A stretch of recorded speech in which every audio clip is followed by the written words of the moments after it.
अगर आप आज एक लेफ्ट आर्म स्पिनर होते और आपको रणजी ट्रॉफी टीम में शामिल किया जाता और पहले ही मैच में आप 5 विकेट निकाल ले जाते, तो शायद आप आज जोन और भारत की टीम में शामिल होने के लिए प्लानिंग कर रहे होते। ऐसा ही एक शख्स है, लेकिन उसकी ज़िंदगी आइए खुद ही देख लीजिए क्या है। बुलंदी तक पहुंचने के दो रास्ते हैं, प्रतिभा के सहारे या कड़ी मेहनत। बबलू ने दोनों तरीके अपनाए, लेकिन सफलता उसके पास से आकर लौट गई। बचपन से ही बबलू की दिलचस्पी दूसरे बच्चों की तरह कई खेलों में थी, लेकिन क्रिकेट उसका खास शौक था। शुरू से ना बॉलिंग करना बड़ा अच्छा लगता था। खाली भी बैठने, शुरू से लेफ्ट आर्म स्पिन ही करता हूँ। खाली बैठे भी रहना तो ऐसे कोई आलू हो गया या कोई प्याज हो गया, हाथ में जो भी चीज़ आई घुमाना शुरू कर देता था। बिगड़ते आर्थिक हालातों के चलते बबलू को 8वीं में स्कूल छोड़ना पड़ा, लेकिन बबलू की प्रतिभा के कायल उसके दोस्तों ने खुद पैसे जमा कर उसे स्कूल भेजने का बंदोबस्त किया। विक्की है, मेरा एक फ्रेंड है, तो वो कहता है यार तू हमारे स्कूल में आ जा, तुम्हारी टीम स्ट्रॉन्ग हो जाए। मैं कहा यार कहाँ, मैं तो काम भी करना पड़ता है एक तरफ ऐसे, तो नाले मेरा दाखिला फीस कौन भरेगा। ये कहता तू सिर्फ मैच खेलना है, तूने हमारे स्कूल में एडमिशन ले ले। तो ये विक्की ने फिर सब हमारी टीम में जो भी थे प्लेयर थे, सब 50-50 रुपये इकट्ठे करके इसने मेरी एडमिशन करवा दी थी।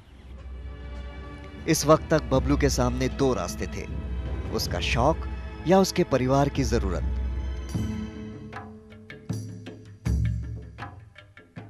आखिरकार बबलू ने क्रिकेट मैदान को छोड़ अपने पिता के साथ रेहड़ी चलाना शुरू कर दिया।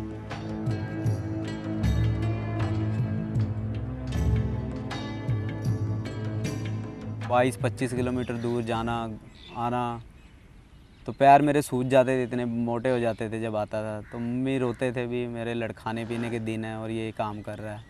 दिहाड़ी मेरी बनती थी 200-300 रुपये, तो बड़ा मन में खुशी होती थी यार, यहाँ पे 50 रुपये बनते हैं, बाहर जाके 300। मैं सोचता था कि कल 40 किलोमीटर जाऊँगा, कल 500 रुपये की दिहाड़ी बना के आनी है। लेकिन प्रतिभा छिपाए नहीं छिपती।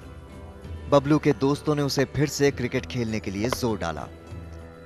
दोस्तों की मदद और उसकी प्रतिभा उसे जल्द ही नए स्कूल और उसकी क्रिकेट टीम तक ले गई, जहां उसे क्रिकेट के कई जाने माने चेहरों का साथ मिला। इसी ग्राउंड में कैंप लगा था, मिस्टर तलजिंदर सर थे हमारे कोच, तो इतने बड़े बड़े शरणदीप सिंह थे उस टाइम हमारे साथ में। तो मुझे ऐसा लगता है यार इतने अच्छे घर के हैं, भी बड़े घर के लोग हैं, मैं कहाँ, मैं तो मन में यही था भी यार मैं तो रेडी चलाता हूँ, कहाँ इनके साथ खेलूँगा। लेकिन बबलू के सामने कई दूसरी चुनौतियां आने वाली थी। उसे फिर से स्कूल छोड़ना पड़ा, लेकिन क्रिकेट की दीवानगी ने बबलू की प्रतिभा को मरने नहीं दिया और स्टेट बैंक ऑफ पटियाला की टीम ने बबलू को टूर्नामेंट्स में खिलाना शुरू कर दिया। लेकिन मैच के दौरान भी बबलू को जैसे ही मौका मिलता, परिवार की जरूरत उसे वापस रेहड़ी तक ले जाती। ऐसा होता था जब मेरी बॉलिंग होती, बॉलिंग करता था, जब मुझे पता है बैटिंग करनी है तो मैं उस दिन अपनी दिहाड़ी मिस नहीं करता। सुबह रेडी चला के टच में रहता था, इनके फ़ोन नंबर ले लेता था, तो पूछ लेता था भी हमारी बैटिंग है, कितने आउट हो गए, भी मैं आ जाऊं, तो अपना काम करके फिर आता था मैं। बबलू के इसी तरह के प्रदर्शनों ने उसे देश के सबसे प्रतिष्ठित क्रिकेट टूर्नामेंट रणजी ट्रॉफी में पंजाब का प्रतिनिधित्व करने का मौका दिया, जिसमें उसका प्रदर्शन लाजवाब था। तो बड़ा वो हुआ, मैं कहा यार पहला ओवर गगन खोड़ा फेस कर रहा है, बड़ा थोड़ा सा मन में डर आया। मैं कहा चलो कोई बात नहीं, जब यहाँ तक पहुँचे हैं कुछ तो होगा। फर्स्ट बॉल की उन्होंने रोकी, दूसरे स्टेप आउट किया, वो बोल्ड हो गए, तो मन को विश्वास ही नहीं भी गगन खोड़ा की विकेट मिल गई, डेब्यू विकेट मेरी।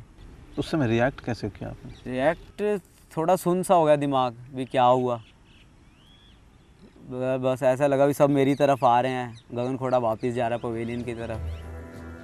बबलू ने हमें बताया कि इस मैच को याद रखने का उसके पास दूसरा कारण भी था।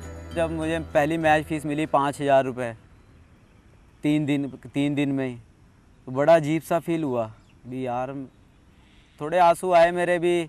1 महीना मैं बहुत मेहनत करता था, तब जाके 5-6 हज़ार रुपये मुझे इकट्ठे होते थे 30 के 30 दिन।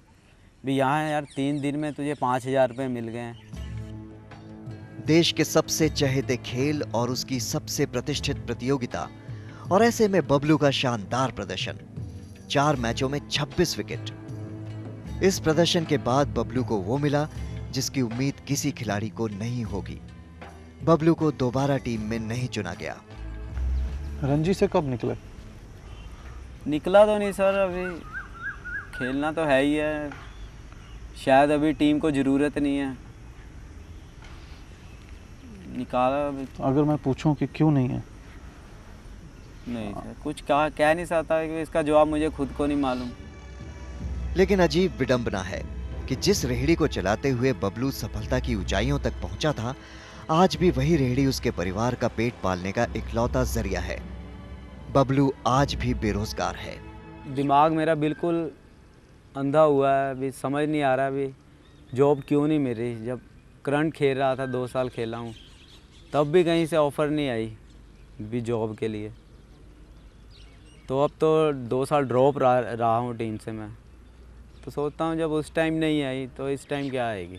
Bablu Kumar is a very good left arm spinner, but unfortunately he is without any job. Main reason for not getting a job is he is not properly literate. Probably he is under metric. So we are making endeavor to get him at least such a job that he is able to pull on his cricket as well as his family. लेकिन पीछे मुड़कर निगाह डालें तो ये वायदा भी दूसरे सरकारी वायदों जैसा ही लगता है। अब अभी कुछ तो आज तो दिख नहीं रहा जी कि क्या होगा आगे। मेहनत तो कर रहा है, बस थोड़ा क्या है कि सपोर्ट नहीं है ना हमारे सबके पास, अभी कहीं से भी नहीं है।